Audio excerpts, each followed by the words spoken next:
ขอโอกาสจากพ่อแม่ครูบาอาจารย์ครูบาบุญชุ่มยันนะสังมโลเหตุการณ์นะครับที่ลูกศิษย์ลูกหาฝั่งชาวไทยได้ฝากให้ผมเนี่ยนะครับได้แปลจากคลิปเหตุการณ์เช่นในขณะที่ท่านออกถ้ำเนี่ยได้เกิดเหตุอัศจรรย์ใจนะมีทั้งเทวดาพูดผีวิญญาณและพระสงฆ์จากไทยใหญ่นะมีเจ้าสุคำนะเป็นองค์นำไปนิมนต์ในขณะนั้นเนี่ยนะครูบาเจ้าเนี่ยก็ถูกนะสิ่งที่เรามองไม่เห็นก็คือสิ่งที่เป็นสิ่งลี้ลับเนี่ยนะก็ได้ทำการนิมนต์เช่นกันแต่หารู้หรือไม่ว่าก่อนจะเข้าถ้ำเนี่ยครูบาท่านได้บอกว่าวันหนึ่งถ้าเราอยู่ครบ3 ปี3 เดือน3 วันแล้วเราจะออกมาเนี่ยขอให้ทุกคนมีสติเพราะตอนนั้นจะผีวิญญาณแดน3 แดนโลกธาตุเนี่ยก็จะมาแย่งชิงนิมนต์เราถึงเหตุตรงนี้นึกได้เลยว่าท่านบอกกับหลายคนว่าให้ทำโลงศพเป็นหินนะแล้วก็เก็บใบชาไว้นั่นแหละครับถ้านะวันนั้นครูบาอาจารย์ที่ไปนิมนต์หรือพระสงฆ์ไทยใหญ่ไปนิมนต์ไม่มีสติเนี่ยก็อาจจะนิมนต์ไม่ได้ท่านก็อาจจะละเลยในถ้ำเมืองแก่นนี่คือเหตุการณ์ล่าสุดนะก่อนที่จะนิมนต์ท่านออกมาจนถึงวันนี้คลิปนี้ได้ถูกแชร์หลายๆที่และก็ผมนำมาแปลบรรยายเป็นภาษาไทยให้ทุกท่านได้รับชมคลิปนี้นะเป็นประสบการณ์ตรงและมีอีกคลิปหนึ่งนะซึ่งเป็นคลิปที่ท่านปรงผมแล้วก็ผมท่านนะมันมีการนะขึ้นมาอย่างอัศจรรย์ตรงนี้ก็มีประสบการณ์จากครูบาอาจารย์ที่ไปนิมนต์นะครับวันนี้ลองชมดูนะครับกดไลค์กดแชร์นะครับขอบคุณค่ะตัวเช้าครับย้อนไวสาเหตุย้อนถามอินค่ะเมื่อกับป้าว่าบอลได้ทำเขาเป็นค่ะ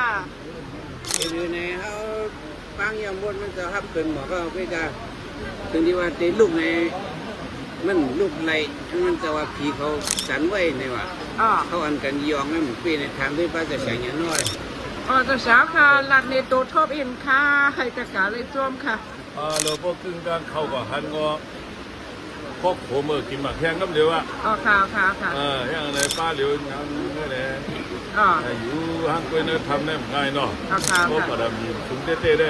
อยู่ได้อะไรมากันป้าแต่เมื่อวานได้ตั้งผีตั้งก้นผีเหมือนกันในนั้นแต่ว่าเมื่อเด็กเขาทำก็รัดเจ้าขันผีว่าพวกเขาออกมาเนี่ยสุสติด้านหน้าตั้งผีตั้งก้นจะหิมกันเนี่ยว่าได้ในหิมันเต้นะบางในกัมใน2 กัมใน3 กัมในเห็นในบางเดียวว่าเฮ้แต่ก็มาจดผีจดก้นเนี่ยง่ายๆไม่ใช่แล้วเข้าไปนั่นก็ไปถึงก็ง่ายๆไปลงมาก็ง่ายๆมันจะก็เกี่ยวค่ะเขาไปย้อนถามอินอันน่ะตัวเช้าเขาปั้งเลยที่คำใครปันขวานในตัวเช้าเขาได้ไก่ตึกยอมเกรมไรค่ะยอมไรตัวเช้าเอ๋ไผ่ค่ะตัวเช้าเอ๋ทำแหมตัวเสียงน้อยตัวเสียงน้อยเราคู่ว่าเสียงไงคู่ว่าเสียงค่ะค่ะเห็นไหมก็ไม่เลยเอาเตียนอายาทำเตียนสูงปัดเตียนมาว่ะตัวเตียนสูงเขาเลยเอาแล้วได้เตียนอายาทำค่ะเพราะเห็นไหนก็ชัดที่เตียนเขามาก็เจ้าคู่ว่าเสียงลายอยู่ดีว่าอายาทำอยู่ดีว่ามันจะถามได้ไหนก็ตัวได้ยุกไรตัวได้ลุกไรอ่ะนักเรื่องเด่นค่ะโอ้นักอ่ะว่าเจ้าชาทัดตัวว่า3 ป้าได้ยองพาต้องเลยดีๆอ่ะยองพลาลิฟเนี่ยได้